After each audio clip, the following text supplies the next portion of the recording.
नमस्कार। हमारे साथ हैं परिचय आपको मिल चुका होगा जनरल मनोज मुकुंद नरवणे। जनरल नरवणे दिसंबर 2019 से अप्रैल 2022 के बीच भारतीय सेना के प्रमुख रहे। इनके रहते भारतीय सेना ने गलवान में चीनी अतिक्रमण का करारा जवाब दिया। अग्निपथ जैसी योजना का प्लान इन्हीं के समय बना। हालांकि इनके रिटायरमेंट के बाद इसे लागू किया गया, लेकिन पूर्व सेना प्रमुख के बारे में जो बात कम लोग जानते हैं वो ये कि वो एक लेखक भी हैं। उनकी 2 किताबें चर्चा में हैं। पहली है 4 स्टार्स ऑफ डेस्टिनी और दूसरी है the cantonment conspiracy. General Naravane, आपसे बातचीत शुरू करें उससे पहले मुझे एक रामधारी सिंह दिनकर की एक कविता याद आ रही है, कलम या तलवार, दो में से क्या चाहिए तुम्हें, कलम या तलवार, मन में ऊंचे भाव या तन में शक्ति विजय अपार। आपने तलवार भी थामी है और कलम भी, कौन ज्यादा मुश्किल है सर? सबसे पहले तो राजीव जी आपको और एनडीटीवी को बहुत बहुत धन्यवाद जी। और यहाँ सभी उपस्थित देवी और सज्जनों को नमस्कार और जय हिंद। अपने शुरुआत ही जो है बड़ी मुश्किल सवाल से किया है। मैं कहूँगा कि अंग्रेजी में कहावत है that pen is mightier than the sword, तो कलम का ही इस्तेमाल ज़्यादा करना चाहिए। और अगर आप किसी फौजी को पूछेंगे, आर्मी वाले को पूछेंगे, तो हमेशा हम तो यही कहेंगे कि जंग लड़ने से पहले या छेड़ने से पहले दूसरे जितने भी उपाय हो, डायलॉग, डिस्कशन, उन सभी का इस्तेमाल करना चाहिए। और फोर्स जो है वो एक आखिरी रिजॉर्ट होना चाहिए। एक और इसी से जुड़ा सवाल है, आप योद्धा भी रहे हैं, अभी भी है, जनरल हमेशा के लिए जनरल होता है, फिर स्टोरी टेलर बनने की बात कैसे सूझी आपको?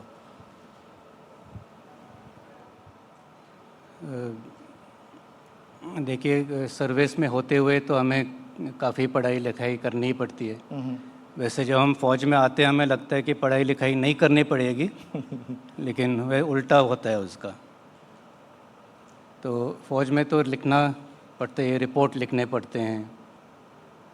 और मैं बाद में सेवानिवृत्त होने के बाद द प्रिंट इंडिया के लिए महीने में 2 बार आर्टिकल लिख रहा हूँ, वो भी करंट अफेयर्स और नॉन फिक्शन ही एक तौर से है, करंट अफेयर्स से जुड़ा हुआ। तो मैंने सोचा कि क्यों इस पर ही हम लगे रहें और कुछ करने की कोशिश करते हैं, और इसलिए ये एक उपन्यास लिखने का विचार आया मन में कि एक ट्राई कर लेते हैं कि शायद इसमें भी हम कामयाबी हासिल कर सकते हैं। जब आपने कलम थामी लिए तो सर एक और चीज़ बताएं कि आप हथियार भी चला रहे हैं, जनरल हैं, तो कलम का घाव ज़्यादा गहरा होता है या तलवार का? जख्म की बात करें तो मेरे ख्याल से इसका जवाब मैंने पहले ही दे दिया है कि लेकिन कलम का घाव जो है ज़्यादा गहरा होता है। वो कई सदियों तक भी रह सकता है।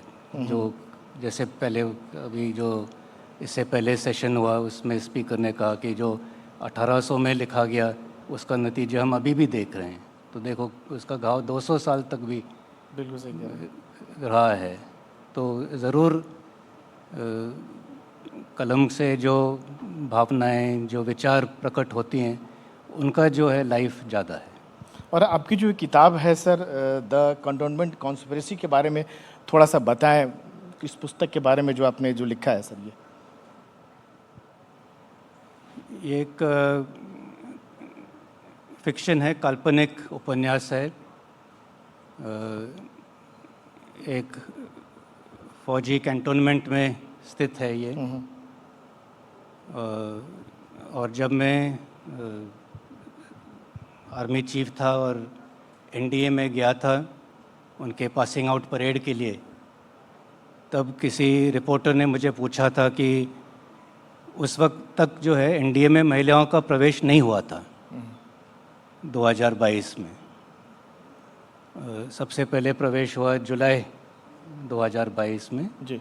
और तब एक रिपोर्टर ने पूछा था कि सबसे पहले एक्स एनडीए महिला चीफ बनने का कब बने? कब संभावना है? जी तो 2 मिनट सोच विचार करके मैंने बोला था 40 से 1 साल लगेंगे। जी तो उस विचार के साथ वो एक आइडिया था मेरे मन में कि क्यों ना हम एक कहानी लिखे जिसमें एक मेन भूमिका किरदार जो है वो एक एक्स एनडीए वुमेन ऑफिसर क्यों ना हो। हालांकि महिलाएं आर्मी में कई सदियों से है, लेकिन एक्स एनडीए पहली महिला ऑफिसर 2026 में अगले साल मई जून में कमीशन होंगी। तो इसको लेते हुए फिर कहानी आगे मैंने बढ़ना शुरू किया। इसी से एक मिलता जुलता सवाल है सर कि जो मैं पढ़ रहा था, देख रहा था कि पुस्तकें कई सेनाध्यक्षों ने लिखी है, लेकिन जिस तरह का थ्रिलर या फिक्शन जो कहें आपने जो लिखा है वैसा किसी ने नहीं लिखा। तो इसका जो प्लॉट जो आपने चूज़ किया सर, जो कैरेक्टर जो चूज़ किया सर, वो आपने कहाँ से, आपने रियल लाइफ या कहीं आसपास बहुत करीब से उसको जो नाम रखें जो तो रेजिमेंट या नहीं, एक मर्डर मिस्ट्री है, लेकिन मेरे सर्विस में मेरे होते हुए मेरे नीचे कोई मर्डर तो हुआ नहीं। तो उस तरीके से ये तो पूरा काल्पनिक ही है। जी लेकिन कुछ कुछ हिस्से हैं किताब में जो कि मेरे साथ हुए हैं या मैंने सुने होंगे। जैसे इसमें एक ऑफिसर में इसमें एक किस्सा होता है कि इसमें एक लेडी के साथ छेड़खानी होती है। एक ऐसे किस्सा मेरे भी एक किसी टेन्योर में हुआ था, वहाँ पर भी एक कोर्ट ऑफ इंक्वायरी का गठन होता है। तो ऐसे जो अनुभव है, कुछ अनुभव ऐसे लेते हुए ही इस किताब को लिखा गया है। और क्योंकि मैं आर्मी में हूँ इसलिए एक छावनी में तैनात है जिसके बारे में मुझे सबसे ज़्यादा जानकारी है जी और मैं सही तरीके से उसको लिख पाता हूँ। तो ऐसे धीरे धीरे ये प्लॉट भी और वातावरण भी बढ़ता गया। जो पहली जो आपकी बुक थी सर, उसका जो थीम अगर कहें तो आपके पर्सनल लाइफ के अनुभव के लेकर था। ये आपने पूरी तरह से एक काल्पनिक तौर पर गढ़ा सर, तो चेंज होने की वजह? जैसे मैंने पहले भी जिक्र किया था कि हर किस्म की चीज़ ट्राई करनी चाहिए। जैसे एक आर्टिस्ट कलाकार होता है, वो कभी ऑयल पेंटिंग करता है, कभी वाटर कलर्स करता है, कभी स्टिल, कभी लैंडस्केप। तो ये कहाँ लिखा है कि एक नॉन फिक्शन में ही अटके रहना है। तो नॉन फिक्शन भी कर सकते हैं, फिक्शन भी कर सकते हैं। फिक्शन में भी एक मर्डर मिस्ट्री हो सकता है, कुछ और किस्म की भूमिका भी बन सकती है। तो सब कुछ ट्राई करना चाहिए। नहीं, ये इंस्पायर सर कहाँ से हुए सर आपको? आपको फैमिली बैकग्राउंड, पिता भी आपके सर बुक लिख चुके हैं, माँ भी लिखी है, वहाँ से मिला सर वो? हाँ, तो मैं ये कहूँगा कि थोड़ा सा लिखने का जो सिलसिला है वो परिवार में है। मेरी माताजी भी मराठी में शॉर्ट स्टोरीज़ लिखती थी जी। कई उन्होंने कहानियाँ लिखी हैं, उनको कई पुरस्कार भी मिले हैं। और उनके जो कहानियाँ होती थी वो भी एक किसी छोटे इंसिडेंट को लेके एक दिलचस्प कहानी, शॉर्ट स्टोरी रचाती थी। तो शायद वहाँ से भी मुझे कुछ इनरेट हुआ होगा कि इस तरफ के भी कहानी हम लिख सकते हैं। आपकी किस किताब में पढ़ रहा था सर कि सेना के भीतर महिलाओं को लेकर जो हो रहे हैं भेदभाव हैं, उसका आपने जिक्र किया है। तो क्या सेना में अभी भी महिलाओं को लेके नज़रिया नहीं बदला है? जो कम से कम जो आपकी जो बुक है द कंटोनमेंट कॉन्स्पिरेसी, जो बुक में जो पढ़ने को आया, क्या महिलाओं को लेके अभी भी वही नज़रिया है सर? इतना मुश्किल क्यों हो रहा है सेना के भीतर? नहीं, मैं नहीं कहूँगा कि ऐसे नज़रिया कुछ अलग है या कोई मुश्किल आते हैं। महिलाएं तो आर्मी में, जैसे कहा मैं, कई दशकों से है। और 2020 में उनको परमानेंट कमीशन देने का भी फैसला लिया गया। उसके बाद उनके रैंक जैसे जैसे सर्विस बढ़ती गई तो अभी वो कमान अधिकारी भी बने। तो ऐसे कोई भेदभाव नहीं है और ये लोगों के मन में है। लेकिन जब हम एक किसी शख्स को देखते हैं तो हम महिला या पुरुष को नहीं देखते। हमारे सामने एक अफसर है और हम वो अफसर को टास्क देते हैं और बाकी जेंडर जो है वो इतनी अहमियत नहीं रखता।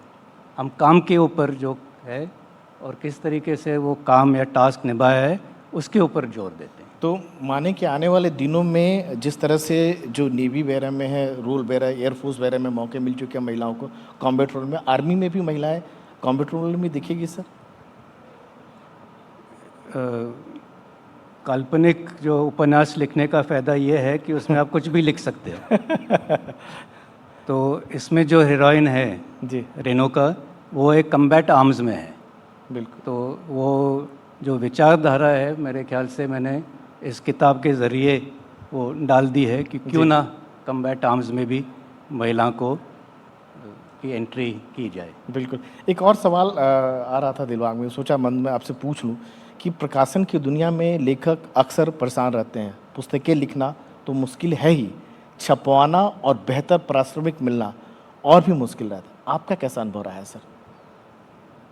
नहीं, मैं तो कहूँगा कि मेरा अनुभव बहुत अच्छा रहा है और मैं पेंगुइन जो मेरे पब्लिशर है उनको धन्यवाद देना चाहूँगा कि बस एक पहले ही स्तर पे जब मैंने उनसे बातचीत की तो सीधा ही जवाब आया कि हाँ, आपकी हम किताब छापने के लिए तैयार है, आप एक छोटा सा प्रपोज़ल भेज दो। कि उनको भी एक प्रोसीजर फॉलो करना पड़ता है, एडिटोरियल टीम के सामने रखना पड़ता है। लेकिन उसके बाद जितनी भी कार्रवाई है एडिटिंग की, छपवाने की, वो एकदम बहुत ही अच्छे तरीके से हुआ। मुझे ऐसे कोई परेशानी का सामना नहीं करना पड़ा। सर चलते चलते एक अंतिम सवाल आपसे पूछना ज़रूर चाहूँगा कि युद्ध के तरीके में बदलाव आ रहा है और ऑपरेशन सिंदूर अभी हुआ सर, तो क्या सबक मिलता है भविष्य की लड़ाई के संदर्भ में सर? इसके बारे में ऑपरेशन सिंदूर से सर क्या सबक मिलता है सर? देखिए, ऑपरेशन सिंदूर तो एक दहशतवाद की जो कार्रवाई थी उसके जवाब में किया गया जी बस। और ये करना भी बहुत ज़रूरी था और इससे हमने साफ ये संदेशा भेजा है कि हम इन किस्म के कार्रवाइयों को बर्दाश्त बिल्कुल नहीं करेंगे और इस किस्म की कार्रवाई हुई तो उसका ज़रूर जवाब मिलेगा। और ये संदेश जो है मेरे ख्याल से धीरे धीरे उनके दिमाग में बस जाएगा कि ये जो रणनीति वो अपना रहे हैं, जो जनरल ज़ियाउल हक से के टाइम से शुरू हुई है, डेथ बाय 1000 कट्स, वो नहीं चलने वाली, क्योंकि वो 1000+1 कट जो है वो हमारे हाथ में है जी, और वो हमेशा वो हम जवाब देते रहेंगे और हार जो है उन्हीं का, हार का सामना जो है उन्हीं को करना पड़ेगा। तो चलिए सर, एनडीटीवी से जुड़ने के लिए बहुत बहुत धन्यवाद सर। समय कम है वरना आपसे और भी सवाल पूछे सर। धन्यवाद सर, एनडीटीवी क्रिएटिव मंच पे। Thank you.